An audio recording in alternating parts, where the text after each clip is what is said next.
नमस्कार। आज हम भारत के लेटेस्ट इकोनॉमिक सर्वे को थोड़ा समझने की कोशिश करेंगे। खास तौर पर यह देखेंगे कि जब पूरी दुनिया आर्थिक मुश्किलों से घिरी है तो भारत कैसा परफॉर्म कर रहा है। तो देखिए, बात कुछ ऐसी है ना कि इस वक्त ग्लोबल इकोनॉमी ना एक तरह से तूफानी समंदर से गुजर रही है। मतलब चारों तरफ जियोपॉलिटिकल टेंशन है, ट्रेड में दिक्कतें आ रही हैं और एक फाइनेंशियल दबाव भी बना हुआ है। पॉलिसी को लेकर इतनी अनिश्चितता है, मतलब अपने पीक पर है कि दुनिया भर में इन्वेस्टमेंट और ग्रोथ का माहौल ही काफी मुश्किल हो गया है।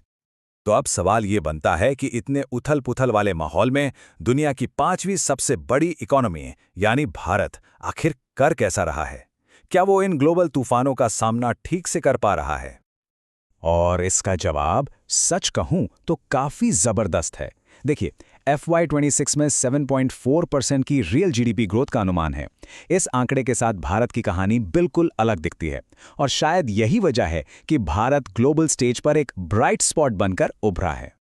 तो सवाल है, भारत ये सब कर कैसे पा रहा है? अच्छा, ये समझने के लिए ना पहले हमें उस ग्लोबल रियलिटी को समझना होगा जिसमें हम सब हैं। जियोपॉलिटिक्स आज ग्लोबल इकोनॉमी को एक बिल्कुल नए तरीके से शक्ल दे रही है और आर्थिक हथियारों का इस्तेमाल स्ट्रेटेजिक मकसदों के लिए तेजी से बढ़ रहा है।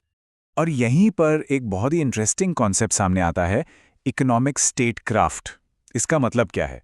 सीधा सा मतलब है कि अपनी फॉरेन पॉलिसी या नेशनल सिक्योरिटी के लक्ष्यों को पाने के लिए अपनी आर्थिक ताकत का इस्तेमाल करना। और आज की तारीख में इंटरनेशनल रिलेशंस में ये एक बहुत बड़ी सच्चाई बन चुका है। और ये सिर्फ कोई थियोरी नहीं है, ये असल में दुनिया में हो रहा है। आप उदाहरण देख लीजिए, चाहे वो एडवांस्ड सेमीकंडक्टर्स पर अमेरिका का एक्सपोर्ट कंट्रोल हो, या रेयर अर्थ मिनरल्स पर चीन का बैन, या फिर यूरोपियन यूनियन का कार्बन टैरिफ। ये सारे एग्जाम्पल्स एक ही चीज़ दिखाते हैं कि कैसे एक ज़माने में जो आर्थिक निर्भरता एक अच्छी चीज़ मानी जाती थी, आज उसे एक कमज़ोरी की तरह देखा जा रहा है। तो चलिए अब वापस भारत पर आते हैं। देखते हैं कि इस पूरे ग्लोबल केओस के बीच भारत न सिर्फ टिका हुआ है बल्कि असल में थ्राइव कर रहा है। और इसकी पूरी कहानी की जड़ें जो हैं वो इसकी डोमेस्टिक स्ट्रेंथ में छुपी हैं। और हाँ, ये कोई एक बार का कमाल नहीं है। सोचिए, लगातार चौथे साल भारत दुनिया की सबसे तेजी से बढ़ने वाली मेजर इकोनॉमी बना हुआ है।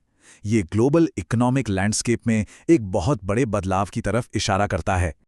तो सवाल यह है कि इस मजबूती का राज क्या है? जैसा कि इस चार्ट में साफ दिख रहा है, ग्रोथ का असली इंजन बाहरी डिमांड यानी एक्सपोर्ट्स नहीं, बल्कि हमारी अपनी मजबूत डोमेस्टिक डिमांड है। मतलब अर्थव्यवस्था का लंगर देश के अंदर ही मजबूती से टिका हुआ है। तो फिर चलिए इस डोमेस्टिक ग्रोथ इंजन के दो सबसे ज़रूरी हिस्सों पर ज़रा गौर करते हैं। आखिर वो क्या चीज़ें हैं जो भारत की इकोनॉमी को इतनी ताकत दे रही हैं? पहला ड्राइवर है हमारा कंज्यूमर, मतलब लोग जो खर्च कर रहे हैं। साल के पहले 6 महीनों में प्राइवेट कंजम्पशन 7.5% बढ़ा है और ये FY24 की पहली छमाही के बाद सबसे तेज ग्रोथ है। सीधी सी बात है, लोग ज्यादा खर्च कर रहे हैं और इससे इकोनॉमी को रफ्तार मिल रही है। और दूसरा ड्राइवर है इन्वेस्टमेंट में जबरदस्त उछाल। कैपिटल फॉर्मेशन में 7.6% की ग्रोथ हुई है, जो कि प्री पैंडेमिक लेवल से भी ज्यादा है। ये क्या दिखाता है? यही कि फ्यूचर ग्रोथ के लिए एक बहुत मजबूत नींव तैयार हो रही है। और ये कोई छोटा मोटा शॉर्ट टर्म स्पाइक नहीं है। जीडीपी में इन्वेस्टमेंट का हिस्सा अब 30% पर स्टेबल हो चुका है, जो प्री पैंडेमिक एवरेज से कहीं ज्यादा है। और इसमें जो लगातार सरकारी कैपिटल एक्सपेंडिचर, जिसे हम कैपेक्स भी कहते हैं, वो भविष्य के विकास की इस नींव को और भी मजबूत कर रहा है।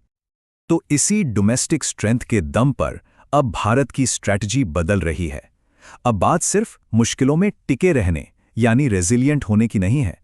अब लक्ष्य है ग्लोबल सिस्टम का एक इंडिस्पेंसिबल, मतलब एक ऐसा हिस्सा बनना जिसके बिना काम न चले। इकोनॉमिक सर्वे का एक कोट है जो इस बड़े लक्ष्य को बिल्कुल परफेक्ट तरीके से बताता है।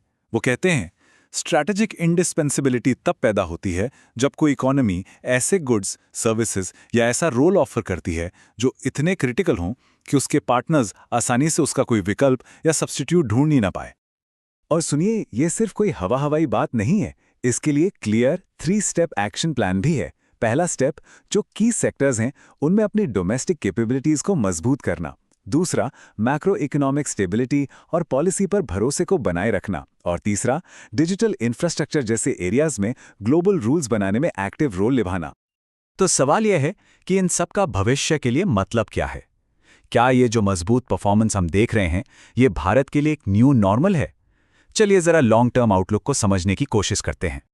और यही वो सबसे बड़ा सवाल है जिसका जवाब इकोनॉमिक सर्वे देने की कोशिश करता है कि क्या ये जो शानदार परफॉर्मेंस है ये बस एक टेम्पररी उछाल है या फिर भविष्य के लिए एक नया बेसलाइन, एक नई जमीन तैयार हो गई है।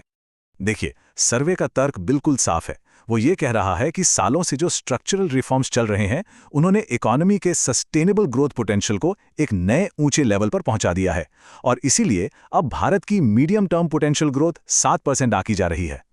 और ये सब हमें एक आखिरी और शायद सबसे बड़े सवाल पर लाकर छोड़ देता है। इकोनॉमिक स्टेटक्राफ्ट के इस नए दौर में क्या भारत सिर्फ एक बड़ी इकोनॉमी बन रहा है या फिर ग्लोबल इन्फ्लुएंस का एक बिल्कुल नया मॉडल तैयार कर रहा है? ये जो पूरी आर्थिक यात्रा है ये सिर्फ आंकड़ों की कहानी नहीं है, बल्कि दुनिया में भारत की बदलती भूमिका और उसके बढ़ते स्ट्रेटेजिक महत्व की कहानी है।